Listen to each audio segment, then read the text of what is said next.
أعوذ أعوذ بالله من الشيطان الرجيم بسم الله الرحمن الرحيم يا أيها الذين آمنوا أطيعوا الله وأطيعوا الرسول وأولي الأمر منكم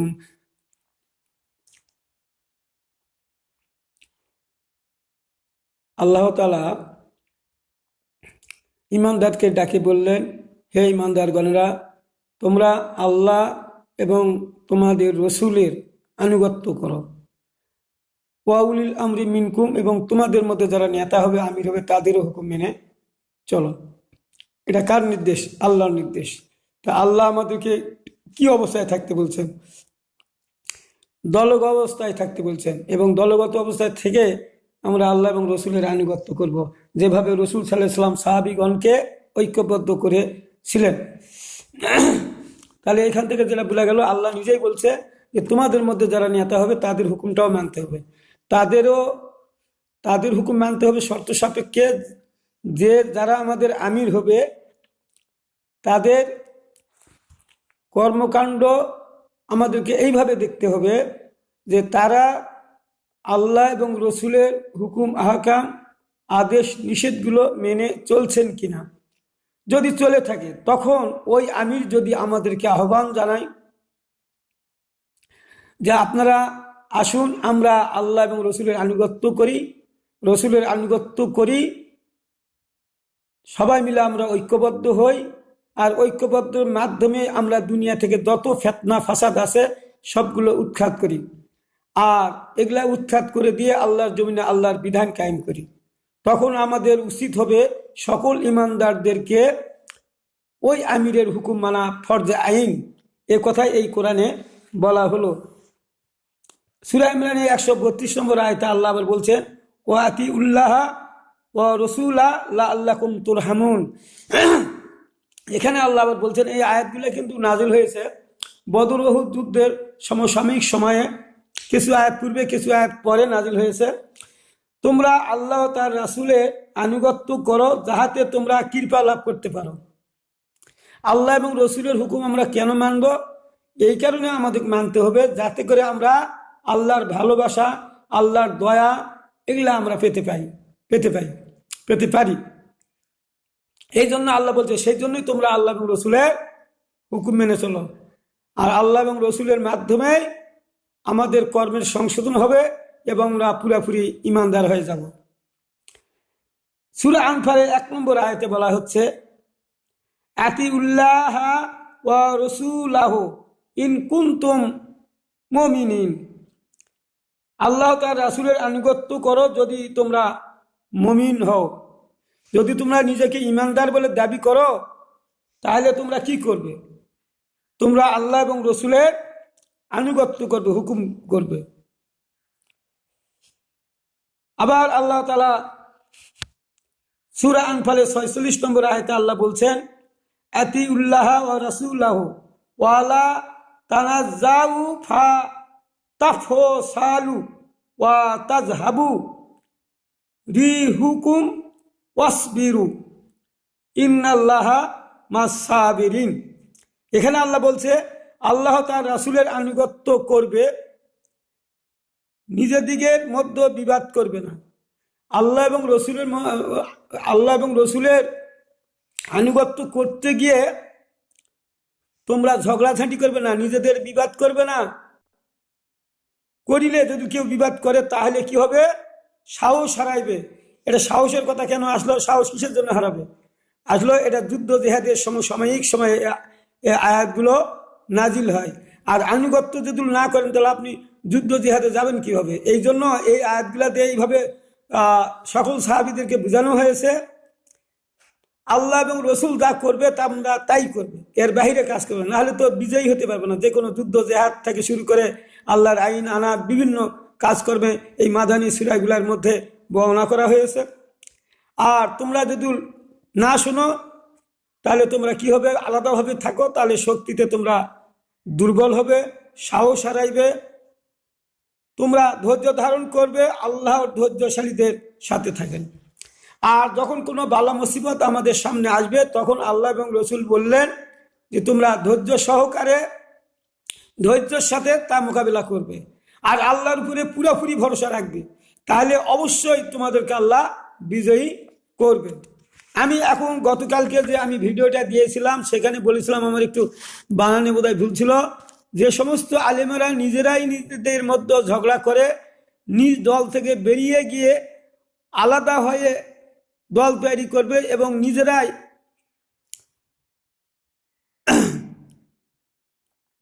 আমির হন, তখন কি হয়, তারা আলাদা হয়ে যায়, নিজেরাই আমির হন, সেই দলটা হলো পথভ্রষ্ট দল। আপনি আলাদা হয়ে যাওয়া মানে বিচ্ছিন্ন হয়ে যাওয়া। হাদিসে আসছে, যদি কেউ এক বিগত পরিমাণ জামাত থেকে আলাদা হয়ে যায়, সে ইসলামের রশি তার গর্দান থেকে আলাদা করে নিল, অর্থাৎ সে ইসলাম থেকে বেরিয়ে গেল। তাহলে এই আয়াতগুলোতে বোঝা যাচ্ছে যে তোমরা আল্লাহ রসুলের আনুগত্য করবে, নিজেদের মধ্যে বিবাদ করবে না। আমি ওই সমস্ত ভাইদেরকে বলি যারা মুখ দিয়ে ফেনা ফেলেন, হকপন্থী হিসাবে দাবি করেন, একমাত্র তারাই হলো শ্রেষ্ঠ উম্মত বলে দাবি করেন যারা, আমার অনুরোধ করছি আপনারা সত্য পথে আসেন কিনা, সত্য পথে চলছেন কিনা বুঝবেন কি করে? বুঝবেন এইটা দেখে, যেহেতু রসুল বলছে তোমরা দুইটা জিনিস আঁকড়িয়ে ধরবে, আল্লাহর কিতাব এবং আমার সুন্নাহ, যেটা আমাদের কাছে হাদিস আকারে এসেছে। তাহলে আমাদেরকে খুঁজতে হবে রসুলের চরিত্র, জীবন চরিত্র, সাহাবীদের জীবন চরিত্র জানতে হবে, তারা আল্লাহর কোরআনটাকে কিভাবে নিজেরা মেনে নিয়েছিলেন এবং কিভাবে তার নির্দেশ অনুযায়ী কাজকর্ম করেছিলেন, সেই জিনিসগুলো আমাদের জানার দরকার। না জানার কারণে আপনারা বিভিন্ন দলে বিভক্ত হয়েছেন কিনা তা জানি না।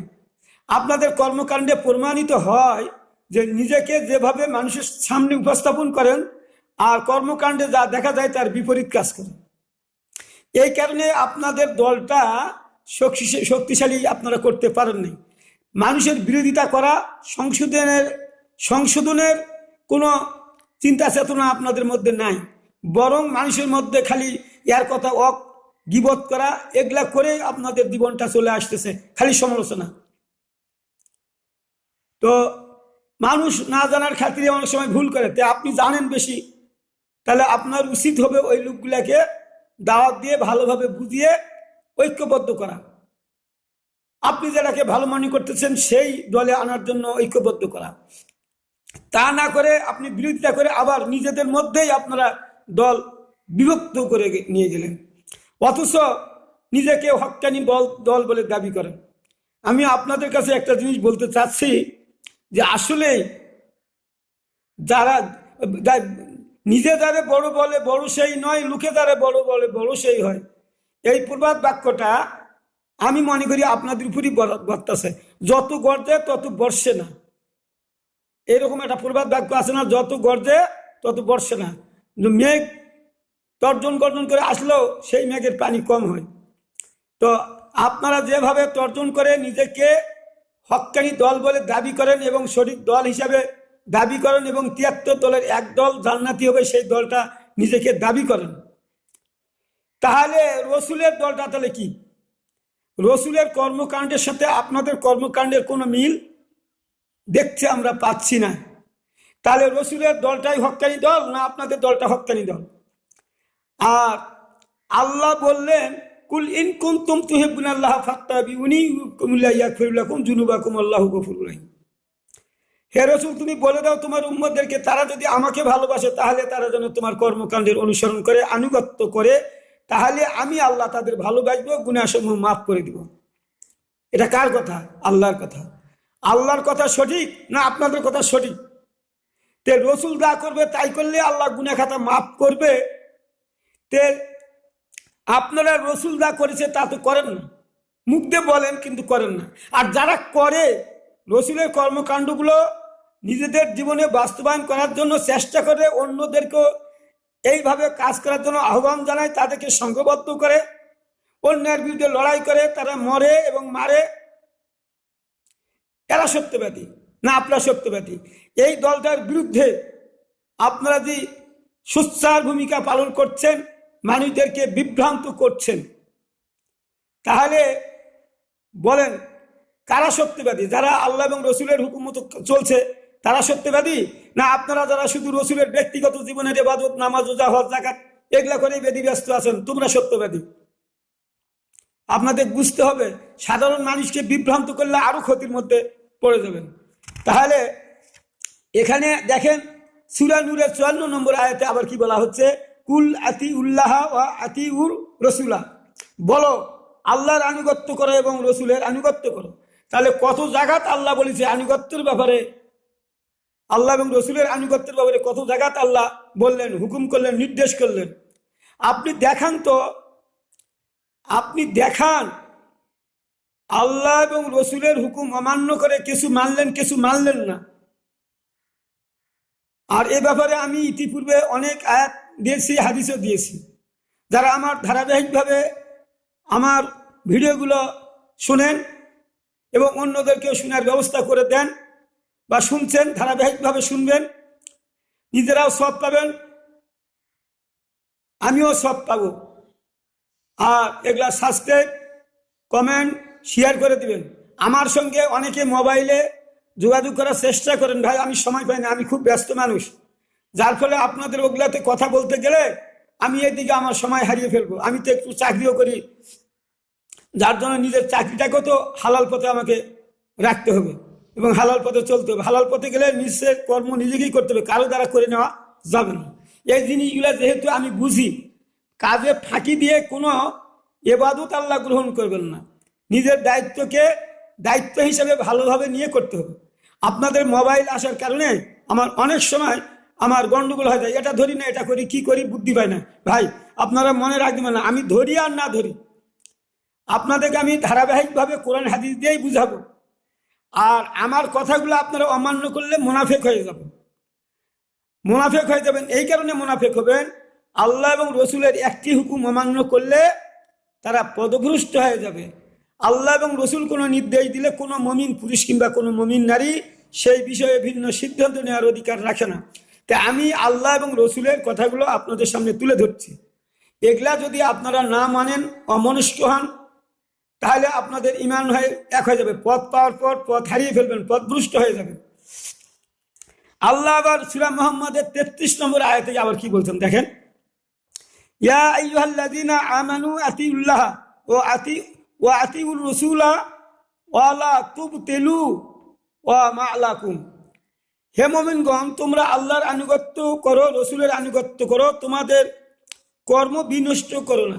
দেখছেন, এখানে আরেকটা কথা জোর লাগাই দেওয়া হয়েছে।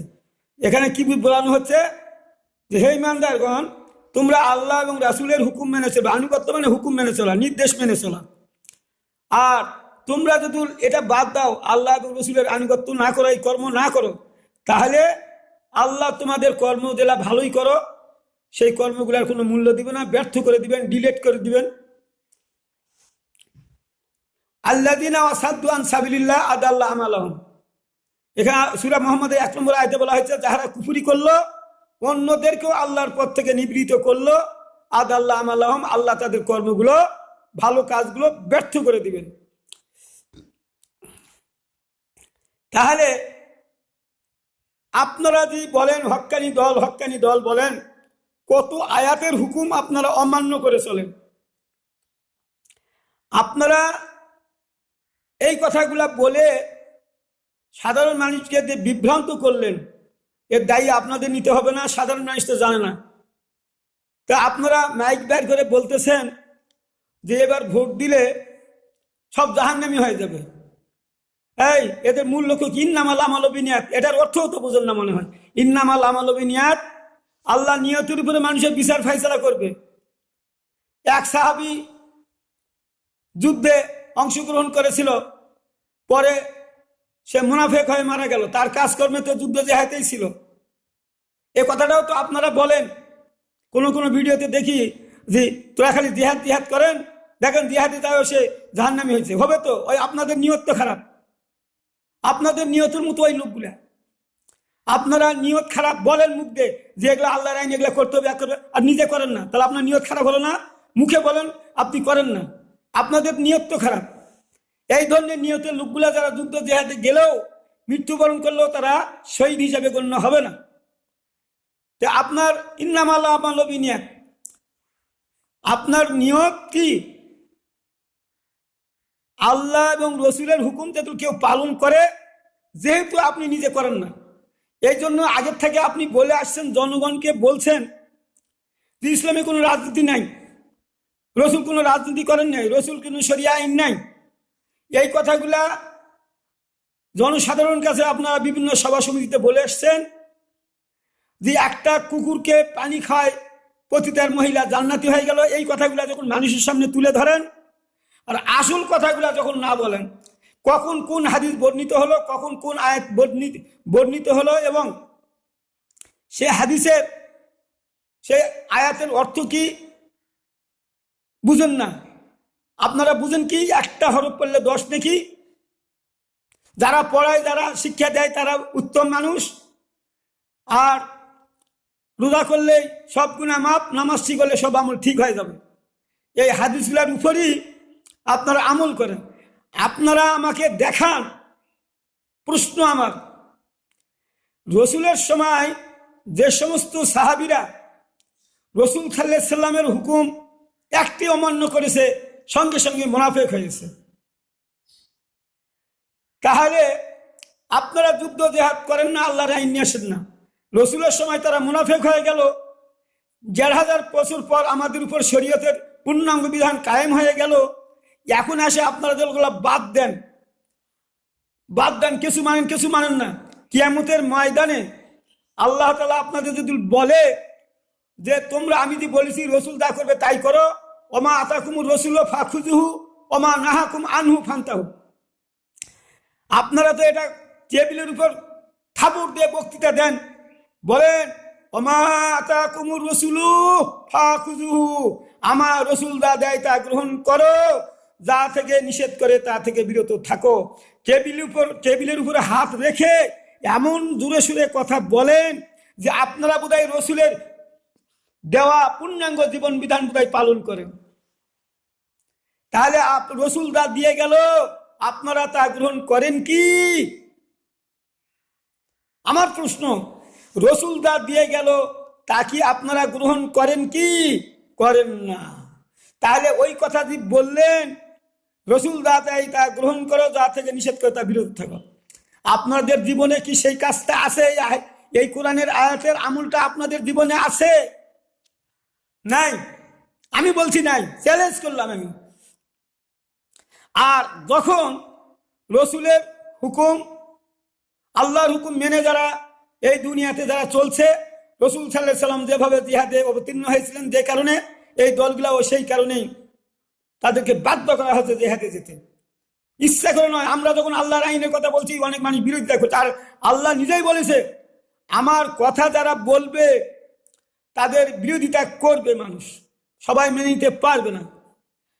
তে আল্লাহ তো এই কথা বলেছে। তা আমরা যখন কোনো কাজ করছি, যারা এই কাজ করছে তাদের তো বিরোধিতা একদল লোক করবে, তার যারা করে তাদের পক্ষে আপনারা সাপোজ গাচ্ছেন। আর সেই জন্য বলা হচ্ছে আল্লাযিনা, ওই যে আয়াতটা বললাম আগে, খেয়াল হয় না, আমার বয়স হয়ে গেছে, তো সেখানে বলা হয়েছে যারা কুফরি করলো, অন্যদেরকেও আল্লাহর পথ থেকে নিবৃত্ত করলো, আল্লাহ তাদের আমলগুলো ডিলিট করে দিবেন। কি এখন কি বুঝলেন? তা আপনারা পারেন আর না পারেন, আপনাকে চেষ্টা চালাতে হবে না? আপনি চেষ্টা করলেন, হলো না। নূহ আলাইহিস সালাম কত বছর দাওয়াত দিয়েছিলেন, কয়জন লোককে ইমানদার বানাইছিলেন? লূত আলাইহিস সালাম কয়জনকে ইমানদার বানাইছিলেন? তাদের কি নবিয়ানা কেটে গেছে? যায় নাই। আল্লাহ আপনার দেখতে চায় ইন্নামাল আমালু বিন্নিয়াত, আপনি নিয়ত ঠিক কিনা, আপনি চেষ্টা করেছেন কিনা, আপনার চেষ্টা মধ্যে ত্রুটি ছিল কিনা, এইটা আল্লাহ দেখতে চান। ওই লোকরা যেমন শহীদ হয়েছিল, তারপরে সে শহীদ নয়, জাহান্নামী। উপর থেকে তো দেখা যাচ্ছে যে খুব ভালো, কিন্তু তার ইমান, মনের অন্তরটা ছিল খারাপ, তার চিন্তাধারাটা ছিল খারাপ। এই কারণে তাহলে আপনাদের কথাগুলো ভালো, কিন্তু আপনাদের কর্মটা, আল্লাহর সব হুকুম আপনারা মানেন না।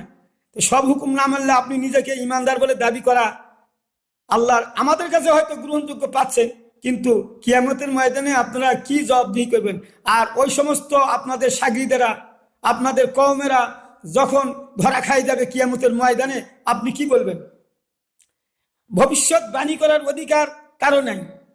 পীর সাহেবেরা ভবিষ্যৎ নাকি বলে, ভবিষ্যৎবাণী বলে, এটার বিরোধিতা করেন আপনারা, চূড়ান্তভাবে বিরোধিতা করেন। তো বিরোধিতা করেন, এটা আমি খারাপ মনে করি না, ভালো। কিন্তু আপনারা ভবিষ্যৎবাণী করেন কেন? এই দেশে ইসলাম কায়েম হবে না এ কথা বলার অধিকার আপনাকে কে দিল ভবিষ্যৎবাণী করার কথা? তাহলে কোন দেশে হবে, কে করবে, এ ব্যাপারে হাদিস দেখান, দলিল দেখান। আপনারা বসে বসে কথা বলবেন আর আল্লাহর দিন কায়েম হয়ে যাবে, এমনি এমনি কায়েম হয়ে যাবে। আল্লাহ ওই জাতির অবস্থা পরিবর্তন করে না যে জাতি নিজের অবস্থায় নিজেই পরিবর্তন করে। এই কথাগুলো আপনারাও বলেন, আমি তো শুনি, মাঝে মাঝে তো শুনি, কিন্তু কই আপনারা যা বলেন করেন, আর আল্লাহর জাতির অবস্থা পরিবর্তন করবেন আল্লাহ আমাদের দ্বারাই করে নেবেন। সেই জন্য তো রসুল সাল্লাল্লাহু আলাইহি ওয়াসাল্লাম সাহাবীগণ নিজেরাই কাজটা করেছেন। তাই রসুলের কাজকর্মের সঙ্গে আপনার নিজের কর্মকাণ্ড মিল থাকবে না? আপনারা বারবার বলেন রসুলের সালে ভোট আসলো না, তো ভোট আপনার কে করছে? ভোট আমাদেরকে করতে হবে, এটা কে বলছে? বাধ্য হয়ে আমাদের করতে হচ্ছে, বাধ্য হয়ে। কেন হাসান হুসেনের সময় ইতিহাস জানেন না?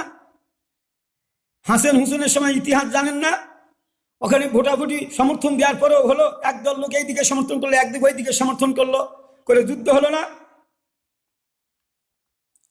ভোট নয় ওটা। কেউ হাসান হুসাইনকে অনেক লোকে পরামর্শ দিল না তুমি কুফায় চলে যাও? এগুলা ইতিহাস জানেন না কেন?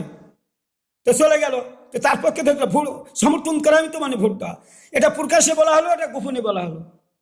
তো এখন দেশটাতে এইরকম করে করে মুটিফাই হতে হতে এখন এই পর্যায়ে এসে পৌঁছেছে। এই জন্য স্বচ্ছ বাক্স নাকবে, অমুক বাক্স নাকবে, প্রকাশ্য দিলে কি হবে, মারামারি নাকবে, শত্রু সৃষ্টি হবে, এই জন্য এই ব্যবস্থা করা, এটা মুটিফাই করা হয়েছে। তো আপনি বারবার বলেন যে এটা হলো অমুকের গণতন্ত্র। আরে টিভি রেডিও এই যে ইউটিউবে কথা বলছি, এটা কার তৈরি? এই যে এখন কত সহজ হয়ে গেছে, আমি ঘরের মধ্যে থেকে বলতেছি, দুনিয়ার মানুষ সবাই শুনতেছে। এটা কার? এটা ইসলামের উপকার আছে না? আমি সব চাচ্ছি না, তো সবের নিয়ে তো আমি তো ইউটিউবে কথা বলছি, কেন আমার কথাটা প্রচার করার জন্য আমি বলছি। আল্লাহ যেহেতু বলছি স্পষ্ট হয়ে প্রচার করো। তো আপনারা এই ধরনের কর্মকাণ্ড থেকে বিরত থাকেন, চেষ্টা করেন যে করেই হোক আল্লাহর আইন কায়েম করা, যেভাবে হোক আল্লাহর আইন বাস্তবায়ন করা। উদ্দেশ্য হলো, আপনার নিয়ত হলো আল্লাহর বিধান এখানে কায়েম করা, আপনার নিয়ত হলো আল্লাহর বিধান কায়েম করা। আল্লাহর বিধান কায়েম করতে গিয়ে একটু বাঁকামিকি হবে, হতেই পারে। কেন আপনারা এগুলাও জানেন না, কত আর বুঝাবো। সেটা হলো যে এক যুদ্ধের সাহাবীরা ছোট বাচ্চা মেয়েদের হত্যা করলো, আবার অনেক অনেক হাদিস আছে যে ইচ্ছা করে করছে, না করছে, যাই হোক শত্রুতামূলক করেছে, এই ধরনের হতে পারে। যখন রসুলকে জানানো হলো যে অমুক ব্যক্তি অমুক এলাকাতে হত্যা করে ফেলছে, অমুক জায়গাতে অমুক মেয়েকে হত্যা করে ফেলেছে, তারপরে তো নিষিদ্ধ আসলো। আচ্ছা, এখন রসুল শোনার পরে তাদেরকে কি ভর্ৎসনা করেছে? ভর্ৎসনা করেনি, বরং বলছে যে তোমরা আর এভাবে এটা করবে না, আর রাত্রেবেলা তোমরা যুদ্ধ করবে না। কিন্তু রাত্রেবেলায় একজন লোক এইরকম হত্যা করতে করতে মুসলমানদেরকে হত্যা করে ফেলছে, তারপরেও মাফ হয়ে গেছে, অজান্তে মাফ হয়ে গেছে। তো এগুলো আপনারা জানবেন না, এই হাদিসগুলো কোরআনের আয়াতগুলো আপনারা রসুলের জীবনী থেকে নেবেন না। ভুলবশত হলে হতেই পারে, আমরা ইসলামী আল্লাহর দিন কায়েম করতে যাই, কিছু ভুল ভ্রান্তি হতেই পারে, তাদের মাফ হয়েছে, আমাদের মাফ হবে না? আপনি এখন বলেন যে না ওদের মাফ হয়েছে আপনাদের মাফ হবে না, দলিল দেখান। তাহলে ওদের ভুল হয়েছে আপনাদের ভুল হবে না, এরকম দলিল দেখান। মানুষ তো ভুলের উত্তর নেই, সবাই ভুল করবে, তাদেরও ভুল হয়েছিল, সংশোধনী আনা হয়েছে, পরবর্তীতে নিষেধ করা হয়েছে। তো এখন যারা ইসলামী আন্দোলন করছে দেশে, আমি তো দেখতেছি সবাই ঐক্যবদ্ধ হয়েছে, তারা সবাই এক ময়দানে এসেছে, তারা ঐক্যবদ্ধ হয়েছে। ও তাসিমু বিহাবলিল্লাহি জামিআ ওয়ালা তাফাররাকু, কোরআনের ব্যাপারে সবাই ঐক্যবদ্ধ হয়েছে, বিচ্ছিন্ন হওয়ার চেষ্টা করছে না। যারা বিচ্ছিন্ন হচ্ছে তাদেরকে তরবারি দিয়ে হত্যা করো, হাদিস আসছে। কি আপনারা বিচ্ছিন্ন হয়ে থাকতেছেন? বড় বড় আলেম নিজেকে দাবি করেন, দাবি তো করবেন, তার কারণ হলো এইটা, কোরআনেও আল্লাহ বলছে আপনি যে কাজটা করেন আপনার মিটিংয়ে তো অনেক লোক হয়, এখন আপনি মনে করছেন তাহলে তো আমি তো ঠিক পথেই আছি, করে আপনি আর আপনারটা কাজটা ভুল কি সত্য এটা আপনি আর গবেষণা করলেন না। যারা গবেষণা করে আন্দোলন করছে তাদের বিরোধিতা করতেছেন, বিরোধী করছে।